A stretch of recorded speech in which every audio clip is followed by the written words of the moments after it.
ایک خاتون کی لاش برآمد ہوئی، جس کے بعد علاقہ سنوار میں کوہرام مچ گیا۔ لواحقین نے میڈیا سے بات کرتے ہوئے ان کے شوہر پر الزام لگایا اور کہا کہ ان کا خاوند دوسری شادی کرنا چاہتا ہے، جس کی بنا پر میاں بیوی کے درمیان حالات بگڑ گئے اور نتیجتاً بیوی نے جہنم میں چھلانگ لگا کر خودکشی کی۔ بہت گھر پنہ ساری رشتہ دار گھر پنہ دپان خاندارس ست بکواس، خاندارس خاندار ونان بہ کرے بیاکھ۔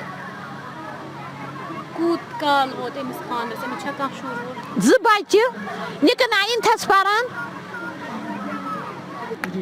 میں انکل ہوں اس کا، اس کے ہسبینڈ نے نہیں مارا، ہسبینڈ نے اتنا ٹارچر کیا اس کو، یہ سوسائڈ کرنے پر مجبور ہو گئی۔ اس کے ہسبینڈ نے اس کو اتنا ٹارچر کیا ہے کہ کل رات سے اس کو ٹارچر ہوا ہے۔ یہ کل انکل کے پاس آئی تھی، چھوٹے انکل کے پاس اسی گھر میں، اس کو بھی کہا ہے کہ مجھے ٹارچر چل رہا ہے۔ ان کو بھی فون کیا ہے کل رات 11 بجے کہ مجھے ٹارچر ہے۔ پھر انہوں نے اس کو کہا تھا کہ میں آ جاؤں، ابھی آ جاؤں، گھر آ جاؤ گے۔ کہا نہیں، کل صبح دیکھیں گے، ابھی بیٹھو، آپ آرام کر لو ابھی۔ یہ کل رات 11 بجے کی بات ہے۔ دن کو 3-4 بجے یہاں آئی تھی، یہاں اپنے انکل کو بھی کہا تھا کہ یہ مجھے ٹارچر کر رہے ہیں۔ تو اتنا ٹارچر ہوا، یہ سوسائڈ کرنے پر مجبور ہو گئی۔ تو مین کلپریٹ اس کا ہسبینڈ ہے، یہ سیدھی سی بات ہے۔ مین ہسبینڈ اس کا کلپریٹ، اس کے موت کا ذمہ وار اس کا ہسبینڈ ہے۔ اور ہم چاہتے ہیں، ہم قانون دانوں سے چاہتے ہیں کہ اس کو سزا ملنی چاہیے۔ ناظرین، اسی کے ساتھ خبروں کا یہ شمارہ اختتام کو پہنچا۔ اگلے شمارے میں آپ سے پھر ملاقات ہوگی، گر خدا لایا۔ پی نیوز کو شیئر، لائک اور سبسکرائب ضرور کریے گا۔ دیجیے اپنے میزبان سید قاسم کاشانی کو اجازت۔ خدا حافظ۔